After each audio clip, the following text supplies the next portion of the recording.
bujangan macan kasebutkeun arijalu qawamuna ala nisa tose kawin tak kakara dilebetkeun arijalu qawamuna ala nisa hiji pamimpin nu jadi awewe arijalu qawamuna ala nisa'i memang apaan memang bujangan macan kalebut hiji pamimpin tak ayeuna rek ngalaksanakeun perkara doakeun kurang sadaya mudah-mudahan digampilkeun rijina disehatkeun dina waktu gawena malaman kahiji teh.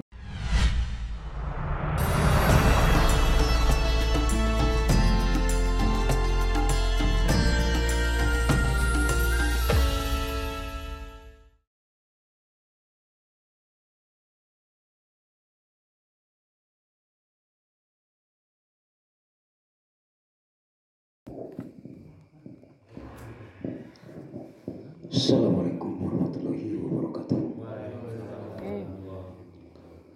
A'udzu billahi minasyaitonir rajim. Bismillahirrahmanirrahim. Alhamdulillahilladzi qad akhraja nata'ijal fikri bil babil hija. Asyhadu an la ilaha illallah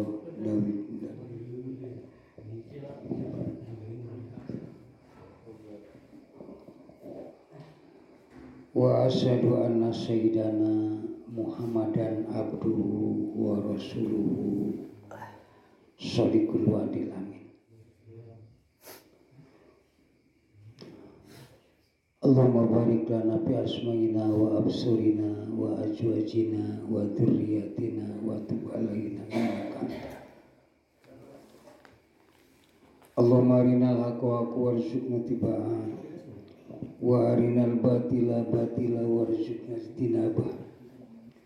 Fa inna asaqal hadis kitabullah ta'ala wa abul hadi Muhammadin sallallahu alaihi wasallam.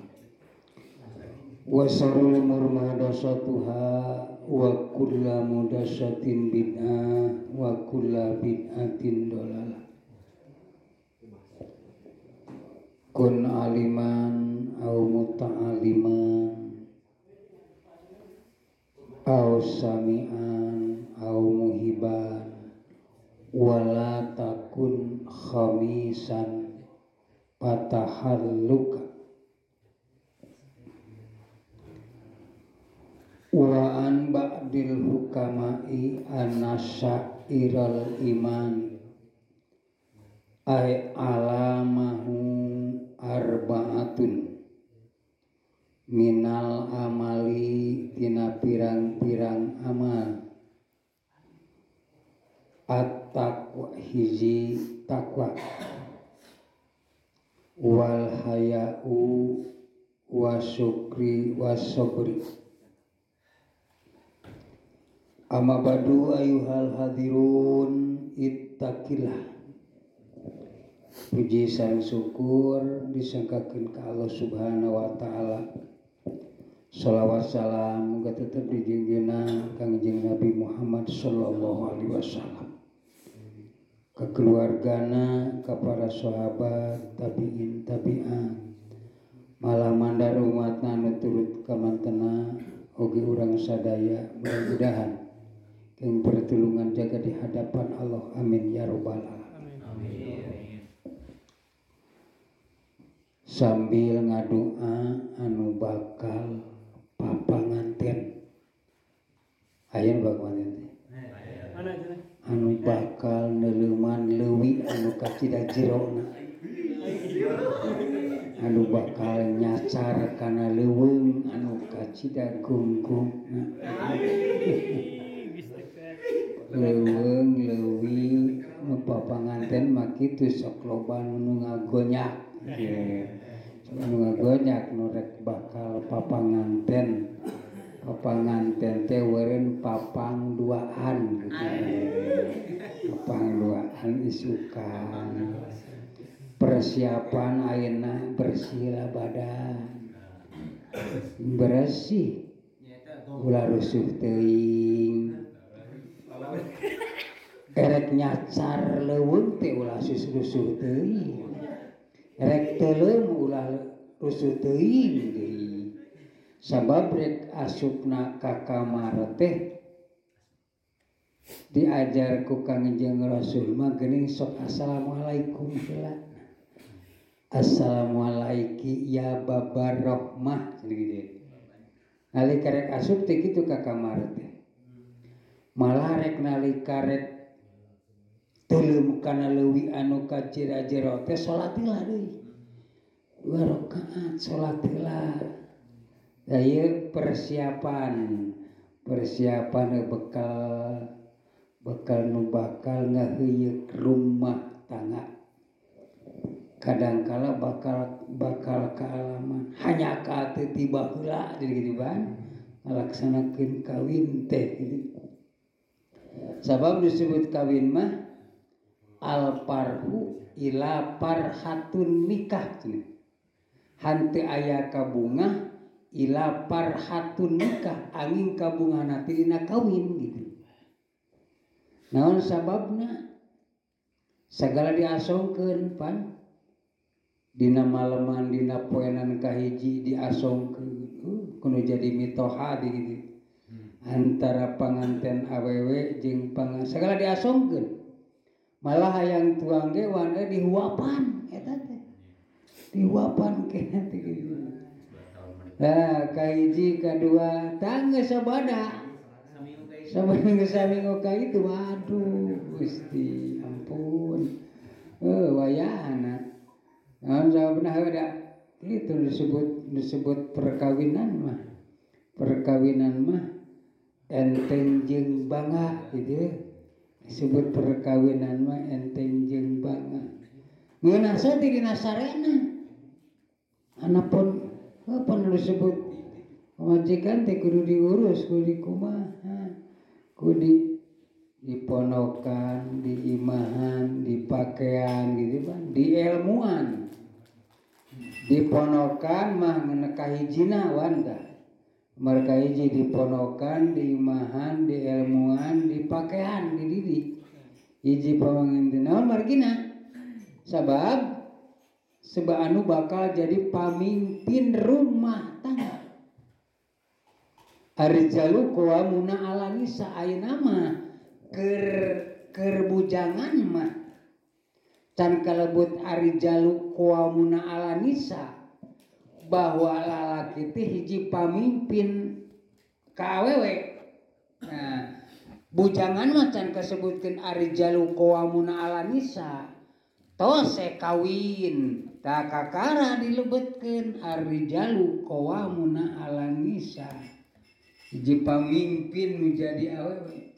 Arijalu qawamuna 'alan nisa'i. Memang bujangan macan kelebut hiji pamimpin. Tah ayeuna rek ngalaksanakeun perkawin doakeun. Kurang sararea mudah-mudahan digampilkeun rijina, disehatkeun dina waktu gawena. Malaman kahiji teh eureun. Wah malam Senin gitu malam kahiji teh banjir cenah. Nah malam Senin malam kahiji moal sare sewan tah malam kahiji teh moal sare asa waya kumaha asa ingat-ingat ti beurang we tah ingat ti beurang pun jiga geuling gasahan asina. Nah kadua nalika rek ngalaksanakeun pagawean teh pan anil jilma qawal mu'alabah mula abah cenah kitu. Sameme ngalaksanakeun kitu teh cubuk cebik heula. Dicabakan heula. Aya aturanana. Anil jilma qawal mula abah. Cubuk cebik heula wana. Hari sunatkeun wudu oleh salat. Komo bari jeung adan mah. Adan komo bari jeung adan mah ulah dicareupkeun jeung mitoha adan ade bisa ulah ayo ngagojakeun nya wan nya ngiburi mah nya ayo mudah-mudahan ngalaksanakeun bareng rezeki rumah tangga khususna tina asal bubujangan ayeuna mah eureun rek ngalaksanakeun rumah tangga cing kamilik bagja dunya bagja di akhirat amin. Sabada rumah tangga digampilkeun cing rezekina anu barokah, sabada barokah cing ngalimpah, sanggeus ngalimpah cing tiasa jarah ka Makkah, nginep di makam Rasulullah di Muzdalifah, sabada ti Mekah cing tiasa ngabangun imah oge cing jariah amin ya rabbal alamin. Al-hadzi kullihana qul Fatihah. A'udzubillahi minasyaitonir rajim. Bismillahirrahmanirrahim. Alhamdulillahirabbil alamin arrahmanir maliki yaumiddin. Iyyaka na'budu wa iyyaka nasta'in shiratal mustaqim shiratal ladzina an'amta 'alaihim ghairil maghdubi 'alaihim waladdallin.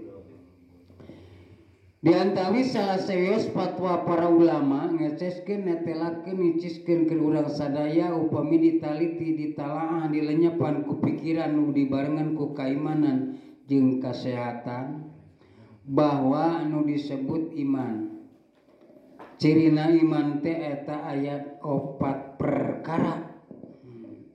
Kabeh ngabogaan ciri awewe boga ciri lalaki ge pun aya ciri. Lalaki lamun awewe cirina teh aya susu, lamun lalaki mah cirina teh kadangkala kumis. Di antawisna ciri-ciri teh kabeh ngabogaan ciri. Ciri satu aya cirina kabeh, kembang aya cirina, manusia aya cirina, lalaki dicirian ku Allah. Lalaki mah lamun lalaki mah aya nu panjang, awewe mah aya nu beulah. Cirina awewe jeung lalaki dicirian. Dimimiti Adam jeung Siti Hawa aya ciri kabeh. Iman pun aya cirina, cirina jalma nu iman. Di mana-mana jalma anu ngagaduhan ciri anu kitu maka bener imanna eta jalma. Sabab ingat urang sadaya kana parentah Allah. Manusia diciptakeun ku Allah kudu daek ngalaksanakeun iman jeung Islam. Nomor kahiji bahwa cirina jalma-jalma anu iman teh takwa ka Allah gitu. Ingat teh sieun ku Allah disebut takwa teh sieun. Lain sieunna kuririwa sanes. Abon malaman kahiji kadangkala mung kaluar acan jalma sieun kunaon? Sieun kuririwa lain. Sabab moal aya jalma maot anu maot balik deui ka alam dunya. Can ngupingkeun can kakuping jalma anu maot balik ka alam dunya. Tong boro-boro ning sipating balik nandangan narangan siksa ge anu sakitu. Sabab 7 lengkah jalma anu balik ka masing-masing imah tatangga jeung baraya lamun ditinggalkeun ku pamajikan salaki datang munkar wa nakir mariksa eta jalma. Ditengeulna kunaon ku gada tina seuneu anu hurung tia malaikat munkar jeung nakir rek balik di ka alam dunya kumaha. Cenah aya jalma pan gitu. Malaman kahiji wayahna ulah kaluar cenah. Pada aya hujan, wah malaman kahiji ieu. Malaman kahiji sampai ka 3 ka 7 cicing di imah. Nepi ka ngompol ge di kamar sieun kuririwa. Bahaya jelema kitu. Sieun kuririwana. Jadi sieun di dieu mah lain sieun tapi sieun ngalaksanakeun parentah Allah Subhanahu wa taala. Sabab jalma anu takwa ngancik dina atina. Dina ati sanubari urang sarerea ngalaksanakeun ibadah dibarengan ku kaikhlasan lain kedorong hawa nafsu. Waktu ngaji ini ngaji. Naon margina sabab engke di hadapan Allah nu bakal diangkatkeun harkat darajatna ku Allah al-mutahabbuna billah. Jalma anu calik silipika cinta dina jalan Allah. Nomor kedua al-mutajawwiruna billah. Jalma-jalma anu daek silih anjangan tatangga jeung baraya dina jalan Allah. Ngabring ngalaksanakeun kana parentah Allah. Disebut al-mutahabbuna billah. silih pika asih silih pika dede dina jalan anu dipikaridho ku Allah wayahna ulah silih pika asih silih pika dede dina jalan maksiat eta mah bakal cilaka. Kada contoh ngawangkong ngomongkeun batur nyaritakeun nu lain-lain seperti urang terapkeun dina ngaji teh pake ayeuna ngaji ayeuna seperti contoh dina waktu salat sok aya salat Jumat ini pang paririna balik pang heulana bari ngawangkong di masjid teh nyarita kenaon sabab nalika jalma nalika asup ka masjid jalma ka masjid dicatat ku malaikat cenah si A si B ditulis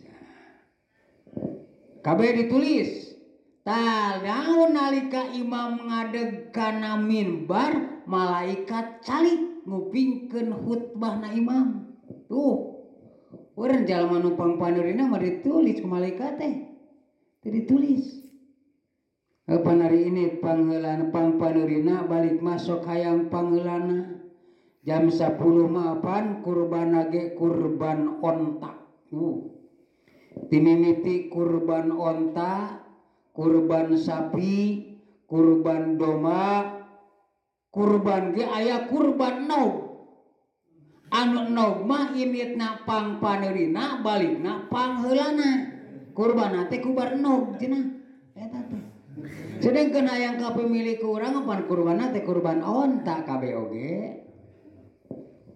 mata kudu disebut Jumat teh Jumat teh mun ngahaji jalma fakir jeung jalma pukoro jeung jalma miskin eta Jumat teh gitu sabab urang can mampu rek ngalaksanakeun mun ngaji ka Baitullah cik atuh saminggu sakali ngan eureun mun ngahaji anu kumaha mun ngahaji lain ini pangparirina balik pangheulana eta teh Jumat teh mun ngahaji jalma fakir jeung jalma miskin cenah ulah anggap lumayan Jumat teh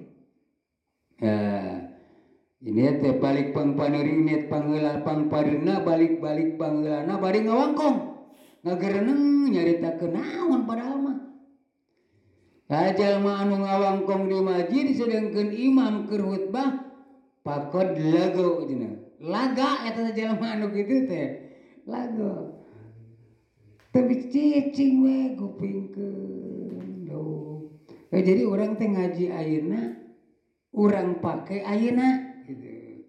Mati tuman daripada tumal mati tuman dari sawab tumana initna pangpaneuri nepi ka kolot ke pangpaneurina we balikna teh da mungeun kurban onta mah hayangna teh kurban nog we terus terusna kurban nog pan kitu pan init pangpaneureureun init pangheulana teh sekitar 9:30 beureun initna teh sabab Jumat teh pan ayeuna mah jam 11:30 leuwih 8 menit ieu mah pan salat lohor teh jam 12 kirang 22 menit tuh atanapi 11:30 langkung 8 menit salat lohor teh ari ieu ini teh jam 12 waktu bubar batur tuh babur bubar ngilu bubar manehna ge teu beureum biacana atuh ka wajibna teh aku teh lila ada manehna geus baralik cenah kuring ngilu balik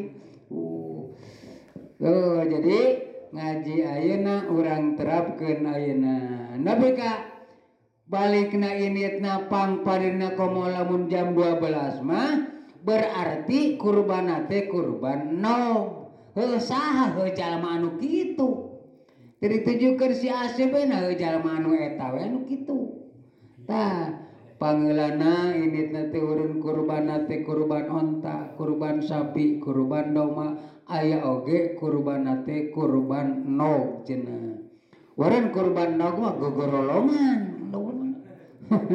beda deui jeung kurban sapi tumpak kuda tumpak naon tumpak doma insyaallah lamun jalma anu takwa teh inget kana parentah sakumaha anu diajarkeun ku Kangjeng Rasulullah sallallahu alaihi wasallam. Jadi nalika ibadah teh kudu pangheulana jadi gitu. Wasari'u ila magfirah, buru-buru minta pangampura. Wasabiku gagancangan ain piru, buru-buru aranjeun. Datang ke masjid pik ngalaksanakeun ibadah. Tah ayeuna mah ulah ini pang panirina balik pangheulana. Ngajleung malah nilawang pantot teh padahal naon buru ka imah. Rek buru naon ka imah da kitu-kitu keneh.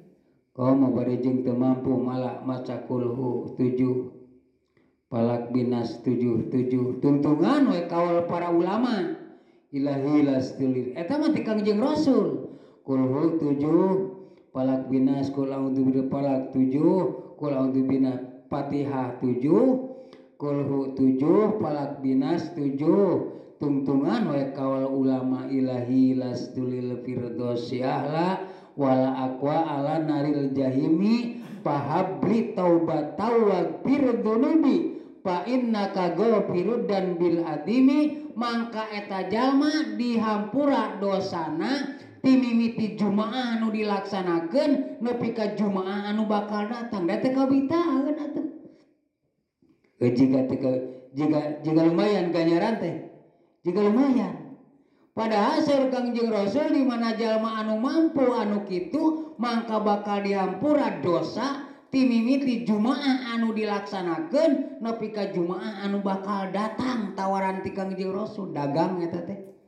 Kangjeng Rasul teh dagang, heurek mampu jeung teu mah tergantung diri pribadi sorangan beureun. Ngan asa piraku make teu mampu. Nah, rek muru naon ka imah oge. Ngan lolobana hoream. Mata pantas saur Kangjeng Rasul al jannatu hufat bil makari wan naru hufat bisahawati. Ari surga dibarengan ku kahoream, ari neraka dibarengan ku kadaek. Sabab setan anu ngajakna. Cek setan teh hayu urang buru-buru balik keur naon make kudu maca kitu geus ulang balik lah. Tuh disadiakeun cikopi di imah jeung carcok. Komo ayeuna we bro cenah kitu. Digoroan ku setan teh digupayan ku setan teh malah diukna ge disungkal ku setan teh mawa lingis da teh katingali urang lingisna buru-buru gara balik cek setan rek naon cicing di masjid aya di masjid ke setan teh sarua setan teh aya keur ngagoda jalma-jalma di masjid di masa di mana-mana setan namun ningali urang ka alam gaib ka alam anu teh karaba anu teh katingali lolobana teh setan jadi gitu. Aya setan teh pan setan manusia setan anu teh katingali. Lolobana teh gitu setan. Bayana wan ieu. Wan dewe. Rek digawe wan kudu ngadua. Allahumma janibna wa janibna syaiton.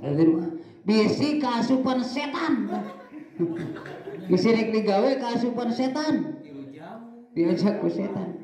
Allahumma janibna wa janibna syaiton. Biasa we lah. Biasa bisi kaasupan setan gitu. Nalika rek digawe teh gitu kan. Kudu wayana eling we kaloh lah. Eling wan. Bisi wan. Bisi gitulah. Banyak wan. Gitu we coba ulah. Kudu eling biasa we. Tartib. Cing tartib ulah gulung gusuh. Ulang gulung gusuhan, cing tartib biasa. Udah keur batur keur maneh kaya oge. Ditangkarakeun ditangkungkeun ditangtung ge keur diri pribadi lah mesti beuli. Sabab eta geus dibeli. Geus dibeli pan.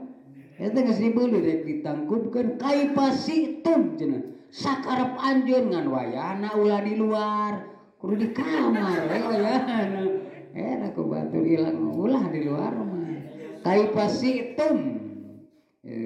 Jadi awet ban geus dibeli mah silahkan.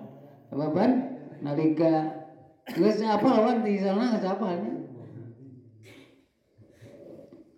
Geus apa? Apa pasti. Pada ke bahasa Arab jadi mana? Bahasa Arab halus. Terima abdi nikah kanya anu kalawan mayar mas kawin sakilo dibayar kontan tuh sakitu atawa nampi tarima mangga tarima abdi nikah kanya anu putri teges bapak kalawan nganggo mas kawin ku emas 2 gram dibayar kontan sah cek sarariat cek saksi 2 tadi tanya ke saksi 2 saja sah nah itu begitu nanya teh ke saksi 2 saksi sararea gitu. Man kadang-kala sok loba tadi nanya ka saksi ka jamaah nah padahal mesti tentukeun saksi 2 teh geus tentukeun. Nah jadi bahwa nu disebut iman teh hiji takwa. Takwa teh imtisalul awamiri lawatina bunawa ngalaksanakeun kana parentah Allah ngajauhan kana larangan Allah. Larangan di dia teh lain larangan nu bakal di sorang ku iwan sanes. Larangan di dia teh larangan maksiat. Nah, jadi disebut takwa teh imtisarul awamirillah ngalaksanakeun kana parentah Allah ngajauhan larangan Allah wayahna nu teu dititah ku Allah ulah dipigawe. Cek Allah teh ulah maksiat wayahna, ulah main, ulah judi, cek Allah teh gitu kan. Wayahna ulah main, ulah judi, tegasna cek Allah teh kudu ibadah we. Diparentahkeun. Naon margina sabab bahwa main judi eta disebut ke kaulinan bangsa setan. Innamal khamru wal maisir. Rijsun maisir di dia teh permainan. Main di dieu main. Innal mauru wal khamru rijsun. Najis min amalis syaitin pagawean setan. Jadi disebut jalma anu takwa mah insyaallah baik tuang katuanganana pada melanana sagala rupi teh ingat kalau sabab jalma anu tak pada melanana pun katuanganana pun naon margina sabab katuangan lamun ku urang tina barang haram 40 poe 40 dinten 40 wengi moal ditarima doana lamun aya ngancik barang haram itu pan kumaha cenah lamun barang haram teh misalkan dikamajikeun bisa nate bisa halal teh bisa sakari haram tetap haram baheula mah aya nu disebut porkas SOB kalinya SOB porkas aya nu menang nate gede rek disodakokeun ka masjid bisa halal teu bisa sakali haram tetap haram al halal bayin wal haram bayin juga menang main tibatur di ka masjid keun disodakokeun jadi halal moal bisa halal tetap sakali haram tetap haram moal bisa jadi halal kumaha cenah lamun teh menang duit manggih duit sekian puluh juta duit teh heutuna di imah salabarkeun heula ku urang teh saminggu disalabarkeun pek teh aya nu ngaku duitna nu kumaha rupana kumaha dibeungkeut ku naon tak kitu diteliti kitu apanda contoh Sayyidina Umar mangi korma hiji disalabarkeun Sayyidina Umar kormana teh hiji lain sakilo 2 kilo lain sakarinya hiji disalabarkeun terus Kang Haji Rasul tumaros Kang Haji Rasul sakitu mah dahar cenah Sayyid Umar gitu Pak kau malam urang mah lamun pengapangi teh langsung bebeskeun ka imah pan bawa jadi lamun urang manggih naon bae pek aya nu ngaku tanya heula jelema teh duitna lamun teh mah duit kumaha rupana anu kenceling lamar kurang teh mangina teh lamar mainna ngaku kenceling ulah dibikeun ulah dibikeun sabab salah dina pengakuanana menang duit 10.000 misalkan atau 1 juta duitna ratusan atau puluhan cek mana teh puluhan pada ratusan wayahna ulah dimikeun saminggu gitu ku apik-apikna ilmu fikih mah pan ku apik-apikna ilmu fikih itu. Nah, jadi nomor kahiji takwa, nomor kedua isin ku Allah. Naon margina alladzi khalaqallahu ta'ala pin nufusi kullaha. Bahwa Allah teh geus ngadamel rupa-rupa ti mimiti Adam jeung Siti Hawa. Ti mimiti Kangjeng Nabi Adam jeung Siti Hawa, Kangjeng Nabi Adam tina iga wakasanana si Kangjeng Nabi Siti Hawa tina iga wakasanana Kangjeng Nabi Adam alaihi salatu wassalam. Matak disebut awewe mah sakumaha lempeng ge moal lempeng awewe mah tina tulang rusuk anu bingkung. Awewe mah diciptakeunana teh model contoh pan lalaki mah sacarita naon sakecap awewe mah 10 kecap nerewelang gadeng-gadeng nerewelang model lamun dina eta mah lamun dina listrik mah awet token gitu awet token apa ari token ari listrik pan nit udah sada asupan pulsa jempling pan awet token anda gitu ngene rewel pada teh boga duit kana jadi lalaki teh zaman teh mah kadang kala ampun nyerekan lain-lain. Jadi isin aya isin ku jelema aya isin ku Allah. Isin ku Allah isin nu nyiptakeun urang sadaya teh saha? Allah Subhanahu wa taala. Allah nyiptakeun tina taneuh anu kacida bauna. Proses indung jeung bapa 8 bulan dilana dikandung ku ibu kudu jadi indung borojol lalaki jeung awewe. Nah lalaki atawa awewe teh saeutik dikandung 8 bulan lilana ari peges gede wani maehan kanu jadi kolot audzubillah summa audzubillah bejad hate jalma anu kitu kal hayai isin min kasfil aurati tegasna urang isin ku Allah wayahna meskipun di kamar ge ulah tataranyang eta teh kasebutna teh ilang maruah gitu. Isin ku Allah. Isin gak lupa isin ku Allah, isin komo lamun di luar mah bainan nasi antara jelema orang isin ku jelema. Terus saya ti jelema teu eraeun kadang kalau ke jelema batur ngaji ieu mah sare-hare. Maksiat ngaji. Serupa-rupa geus nu kang nongong kana aturan Allah teh kitu jelema. Eta teh jiga nama jiga teh dosa padahal geus nu kang nongong kana aturan Allah. Nomor katilu bahwa ciri jalma nu iman teh tegasna syukur. Harta syukur teh nganuhunkeun narimakeun. Nganuhunkeun ka Allah. Jadi syukur teh hartina syukur teh wa asanau hartosna ngalem ka Allah Subhanahu wa taala. Naon margina Allah teh ngabogaan sifat wujud. Hartosna teh aya Allah mustahil eueuh. Dalilna dawan Allah khalaqas samawati wal ard wa ma bainahuma. Allah teh aya teh di luhur teh di handap tapi Allah aya yakin Allah. Sabab lamun urang teu percaya bahwa Allah teh di luhur berarti eta jalma musyrik lain kitu. Jadi Allah teh di luhur teh di handap tapi caket jeung urang. Nalika urang Badui saurna di mana aya nanyakeun ka anjeun Muhammad gitu Pak. Wa idza sa'alaka ibadi fa inni qaribun di mana pangeran anjeun? Muhammad. Mangka jawab ku anjeun Muhammad fa inni qaribun. Kaula qaribun deket caket leuwih daripada genggerong. Mata kalau teh ngagubogohan sifat wujud aya hareupeun urang.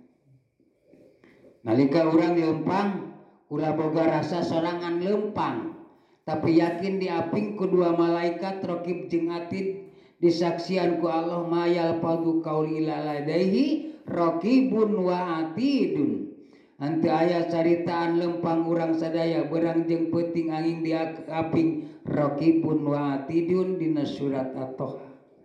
Antara raqib jeung atid ngaping keur urang ka urang nuliskeun amal hade jeung amal goreng rek bisa ngabohong kumaha sabab malaikat moal korupsi. Malaikat moal koruptor, moal korupsi malaikat mah yakin dicatat hade jeung goreng urang dicatat. Ngaji pun dicatat ku malaikat. Mimiti urang ngalangkahkeun sampean dugi kana tempat tujuan biasana jam 3 nyegrek sare. Ayeuna mah urang ngaji dicatat ku malaikat teh. Bahwa malam minggu teh maneh ngaji. Dicatat rek teh. Naon rek teu kabita kumaha keur satoreun ke. Sabab urang ke bakal diinterogasi, bakal dipariksa di hadapan Allah. Meskipun kadang kala urang can boga beban. Aya disebut syukur. Hartosna narimakeun ka Allah Subhanahu wa taala sabab Allah ngabogaan boga sifat hartosna aya Allah mustahil Allah make eueuh. Dalilna dawan Allah khalaqas sama aya nu ngadamal aya nu didamal aya khaliq aya makhluk. Khaliq anu ngadamal makhluk nu didamal. Balamapan aya carita aya tetarucing nih. Nah nog heula cenah hayam heula gitu kan. Nah nog heula nah hayam heula gitu kan baheula mah. Duh kajawabanana teh nah nog heula sabab nog hayam teh urang tina nog gitu kan. Hayam teh tina nog. Hayam heula urang ti mana nogna teh nya tina. Hayam heula nog heula cenah.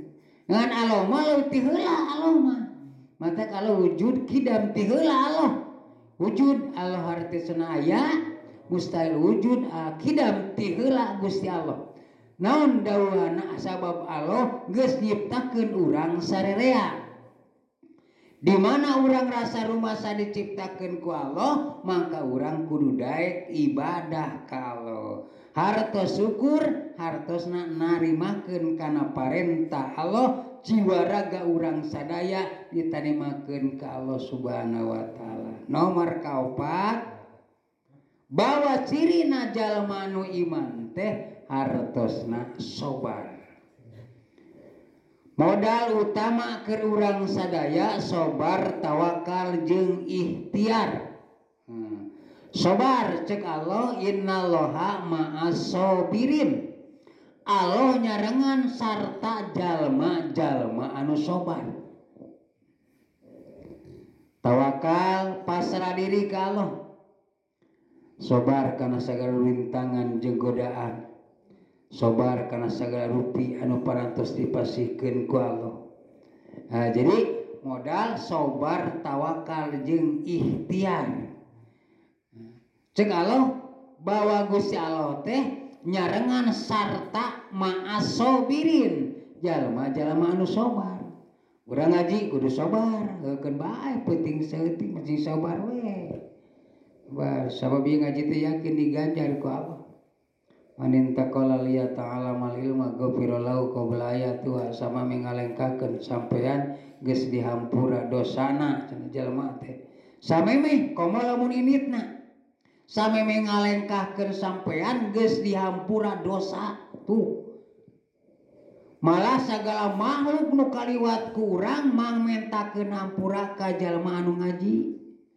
Da bisana mah teh wajib. Initna wajib sote. Nyuprihna wajib sote ini bisana mah teh wajib. Sugan wajib mah wajib bisa henteu. Wajib sote nyuprihna ngan piraku. Ari mineng-mineng teuing mah urang teh teu bisa bismillah acan. Piraku urang. Pertos Imam Nawawi nalika 7 tahun masantren teu bisa naon-naon. Kita balik kudu jadi guru na juga balik anjeun mah teu bisa naon-naon. Di tengah jalan mange cai mai bacai ninggang kana batu cikara cak ninggang batu laun-laun jadi lego balik deui ka pasantren. Nah anjeun make balik Gusti. Pun guru batu oge sakitu teu as geuning ku cai nyak celakan mah celak deui jadi lego abdi ge bade ngaos tungtuna kumaha bisa ngarang kana kitab tuh. Jadi bisa nama teu wajib tapi nyuprihna urang teh wajib. Naon margina sabab nalika urang ibadah tanpa make ilmu teh ku ngaji teh mardudatun. Lain mardudatun latuk balu wa kullu man bi ghairi ilmin yamalu amaluhu mardudatun latuk balu.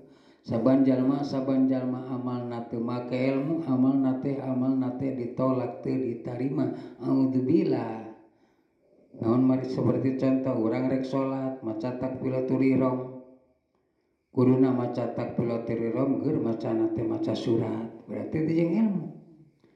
Waktu ruku kuduna maca subhanallah geur maca Fatihah berarti teh jeung ilmu na eta teh tuturti batur maca tahiyat geur maca surat lain kitu. Eta teh berarti teu jeung ilmuna turun ngatuturut batur.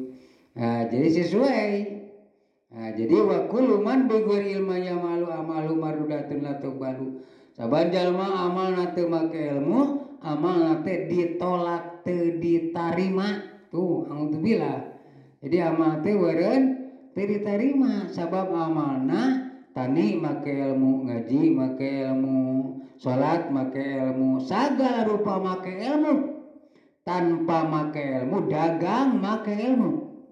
Lamun dagang tanpa ilmu pembelanjaan teh sesuai, pendapatan teh sesuai jeung pengeluaran daripada maju maka akan bangkrut. Antara pendapatan jeung pengeluaran daripada boga maka akan teu boga. Ari pendapatan ngasuku 50.000, ari pengeluaran 100.000 tuh. Rek menang untung kumaha. Kuduna teh pendapatan 50.000, pengeluaran 10.000 kakara aya keur isu. Jadi pendapatan jeung pengeluaran tapi lamun ku saimbang mah masih kene aya. Pendapatan 10, pengeluaran 10, aya saimbang eta mah. Ya geus sesuai karena masalah pendapatan jeung pengeluaran. Nalika urang ibadah yakin dibarengan sabar tawakal jeung ikhtiar. Contoh sabar anjeun Nabi Ayub alaihi salatu wasalam dicoba ku Allah ku sabar-sabarna kangjeng Nabi Ayub 18 tahun dicoba ku Allah panyawatna. Kangjeng Nabi Ayub mata pang banget na cocoba teh al-anbiya ka para nabi. Coba teh urang mah karek ribere nyeri rieu teh ngesoream ka masjid-masjid acan pan. Geus bere panas diri sing sembung salat acan. Sedengkeun Kangjeng Nabi Ayub cenah awal nalika bade salat teh bilatung teh disimpen heula. Sanggeus kitu pan diterapkeun deui cenah di sejarah mah kitu nih. Aya sejarah kitu. Ieu Kangjeng Nabi Ayub dicoba ku Allah 18 tahun dicoba. Dipekanu jadi istrina Siti Rohmah. Ku bela-belana Siti Rohmah kanu janten istri kanu janten caroge nepi karela neuteuk rambutna dijual keur melaan nu janten carogena. Mata kayana ge aya disebut rambut kusut teh. Rambut kusut tah kitu waktu harita ngan nu janten istrina teh kulina teh kulinutu waktu harita mah. Ayeuna mah moal aya kulinutu aya mah aya ge heleran ayeuna mah. Teu aya dina sejarah mah cenah kulina teh kulinutu baheula mah. Tiap kampung nepi ka mungkeun ngulikeun mungeun ka narima nu janten bojona Kangjeng Nabi Ayub sabab panyakitna menular. Dina hadis mah geuning teu aya disebut penyakit menular, tetapi penyakit menular cenah kitu. Hiji waktu sekolah enten ka itu ka dieu detek semplak teh semplak banginten tapi ka motong rambut dijual keur mela anu janten carogena tuh ieu ku sobar-sobarna Kangjeng Nabi Ayub alaihi salatu wassalam tuh nu janten istrina ge nepi karela coba lamun teh mah aya di dunya jelema lamun teh mah dicoba penyakit 18 tahun atau napi 10 tahun jigana teh pamajikan teh geus mabur ka Saudi jigana teh mabur da bosan kadangkala dibere mimingguan ge geus jiga tunggul kaduruk nu jadi salaki teh geus sorea melan-melan acan tuh ieu sifat jalma teh pan kitu tah ieu diantawi salah sobar jadi modal utama urang sadaya sobar tawakal jeung ikhtiar.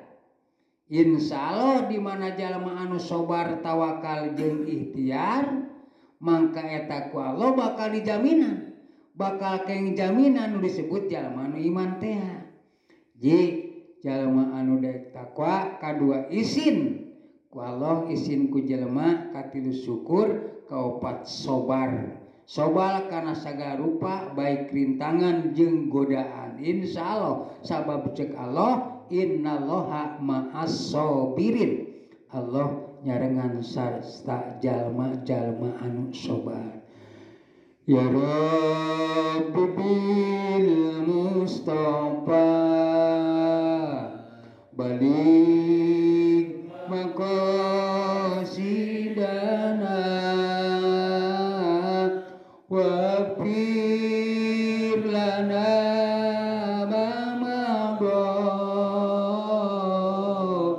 ya wasi'al karami ya Rabbi bil Mustafa balik maqasidana wafir lana ma madha ya wasi'al karam wal habibul ladhi turja syafa'atuhu likulli hauli minna awali muqtam Rabbana taqabbal minna innaka antas samiul alim Rabbana hab lana min azwajina wa dzurriyyatina qurrata a'yunin waj'alna lil muttaqina imama Allahumma jam'ana jam'an marhuman wa tafarruquna tafarruqun ma'suman Rabbana atina fid dunya hasanatan wa fil akhirati hasanatan wa qina adzabannar walhamdulillahi rabbil alamin bi barakatil Fatihah. Alhamdulillahirabbil iyyaka na'budu wa iyyaka nasta'in shiratal mustaqim shiratal ladzina an'amta 'alaihim ghairil maghdubi 'alaihim waladdallin. Assalamualaikum warahmatullahi wabarakatuh.